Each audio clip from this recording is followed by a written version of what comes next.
Radio started with a single signal and a simple idea to connect people through sound. Over the years, it grew from analog to digital, from local airwaves to global streams, and today into the world of artificial intelligence. This World Radio Day, we celebrate radio and AI, honoring where we come from and embracing where we're going.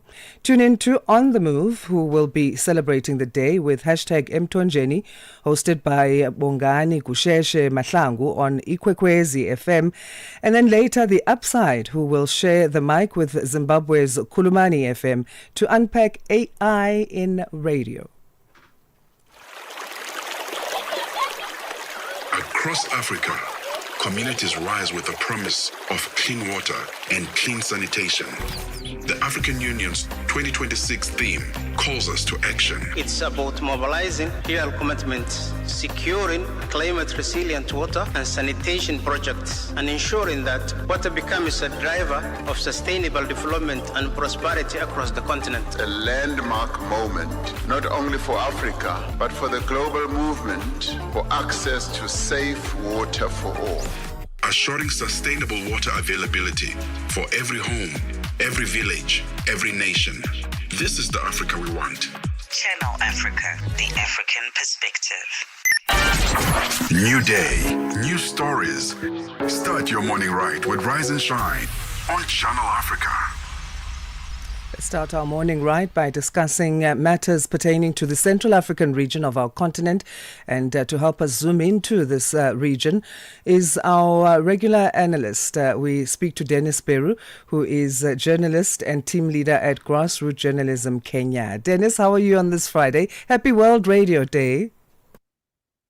Happy World Radio Day, Asanda. I hope you and your team you are going to celebrate and commemorate, the day in a special way. Yes, we have to. And what does it mean for you as a journalist this day? I know things have definitely changed from when we started our careers to where we are now in 2026. Of course, Asanda, this reminds me of, the powerful microphone and, of course, the power of a radio in terms of accessibility, in terms of trust, and of course, radio drives the community platforms, across the world, and of course, we are now highlighting the role of radio and the role it continues to play in our society. I know we are having the new media, but you will not take away the power of radio. Absolutely. So for our East African rep today, we start with Kenya. A court there in your home country has sentenced a suspected or alleged cult leader by the name of Paul Mackenzie. And this is in relation to about 32 deaths that have been discovered. First of all, how was this cult discovered and how would it be operating in Kenya? Asanda, in 2022, this is when we all got to know about Paul Mackenzie with his church in the coastal region of Mombasa, where his followers, it is claimed that they were forced to fast until death. And now this is a very thick, a forest in Kwa Bizarro area in Chakama, that is in Kilifi County. And when we saw the Office of Public Prosecution coming on Twitter saying that, of course, they had charged Paul Mackenzie and other defendants with organized criminal activities on two counts of radicalization and, of course, facilitating commission of a terrorism act in relation to the death of 52 people in Bizarro, that is in Kilifi County. The defendants, of course, they pleaded not guilty with the next hearing case due in March. And we saw so many people died. Over 400 bodies were retrieved from Shakahola forest, and most of these bodies were of the young people, children, and women. And prosecutor says that the Good News International Church organized a cult in which they ordered followers to starve themselves and their children to death to go to heaven before the world ended. And Mackenzie has denied all these accusations. And in 2025, Asanda, we all know that 2 years after investigation began, prosecutor said that more than 400 bodies had been recovered from Shakahola Forest, which is located in Kilifi County, that the coastal region of Kenya. And the autopsies revealed that a majority had died of hunger, but others, including children, appeared to have been strangled and beaten or even suffocated. And Mackenzie had not, has pleaded not guilty to multiple counts of manslaughter at the first trial in Mombasa, and he is still in custody as the case continues. Shocking that this number you're giving of 52 is in addition to the other bodies that were found in the forest, as you say. And I mean, as you describe the way in which these bodies were found, it's atrocious, to say the least.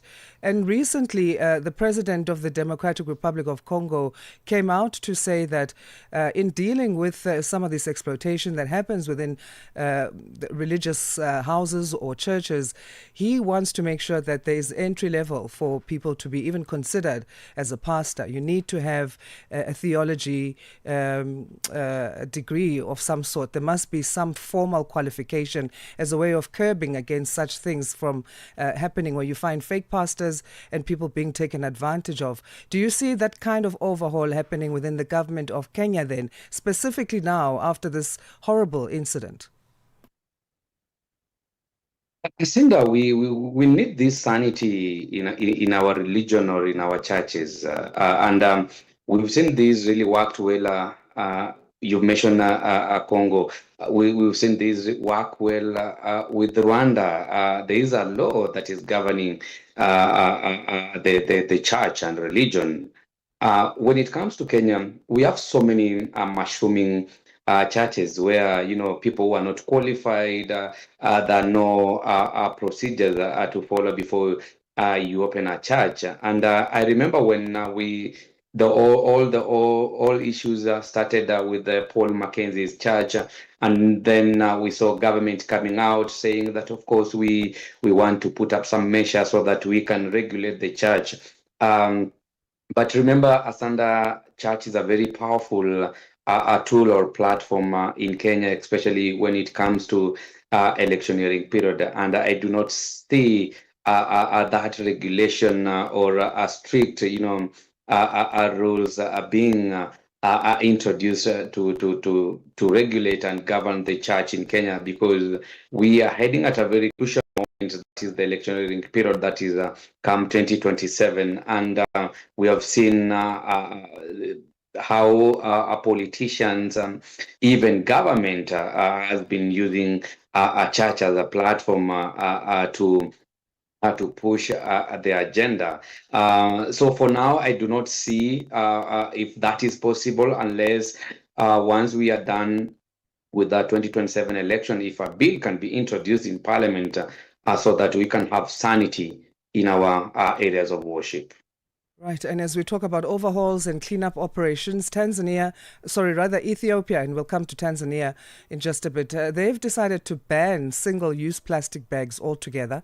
There will be fines imposed if one is found to use it, and also if one is found to be selling it for commercial use. Let's talk about this one. Yes, Asanda, according to the Ethiopian Environmental Protection Authority, plastic bags accounts for 46% of the all plastic waste generated in the country. And now this is being informed by the study in Cambridge prisons. Plastic suggests that compliance with the single plastic bags ban in Ethiopia will depend on more than enforcement. And researchers argue that a social, cultural, and economic process is required. Tailored communication, accessible, alternative, and inclusive policy design can support the reduction of a single use of plastic and the report suggested. And the study also points out the non-compliance persist in Ethiopia due to structural barriers and behavioral in Asia, highlighting the need for a coordinated bottom-up approach incorporating education, economic support, and participatory governance. And as I remember, before the approval of the proclamation, Ethiopia introduced a national policy prevention campaign aiming to educate all segments of society on proper disposal practices to prevent plastic pollution. And we have seen, the ban, of course, individual who uses or intend to use plastic bags shall be subject to a fine of not less than $12 and not more than the 2,000 $. And anyone who manufactures, imports, distributes, sells, stores, and possesses plastic bags for commercial purposes shall be subject to a fine of not less than $322 and not more than $1,228 along with a term of rigorous imprisonment not exceeding 5 years. So pretty clear guidelines there. Let's go to Tanzania now. They're in discussions bilateral trade with Russia. This meeting took place in Moscow. Top of the agenda, what was that? We know that fertilizer and coffee are the biggest commodities between the two countries of trade.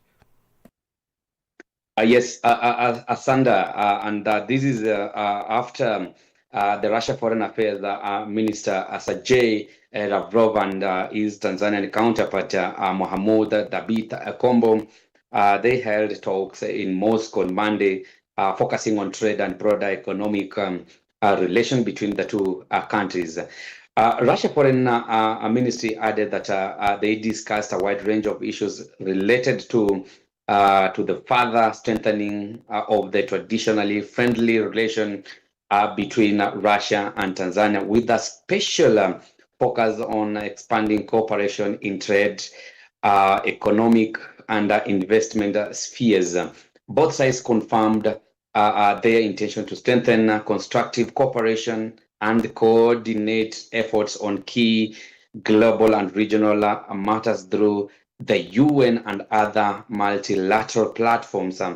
Asanda, Lavrov and Akombo also emphasized the importance of advancing a previous reached agreement in preparation for the next session of the joint intergovernmental Russia-Tanzania Commission on Trade and Economic Cooperation that is scheduled for May 25th. And remember, in February 10th, Russia Minister for Economic Development Maxim Reshenikov also met with the Minister of Foreign Affairs of Tanzania and the Minister of East Africa Cooperation of Tanzania, Mohamud Kombo. And of course, the point is, how can the two countries strengthen their economic ties, trade between the two nations?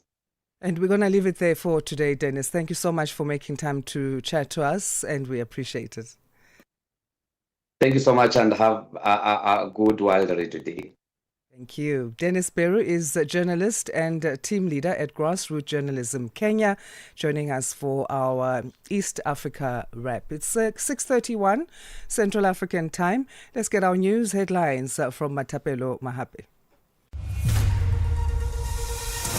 SABC News. Headlines.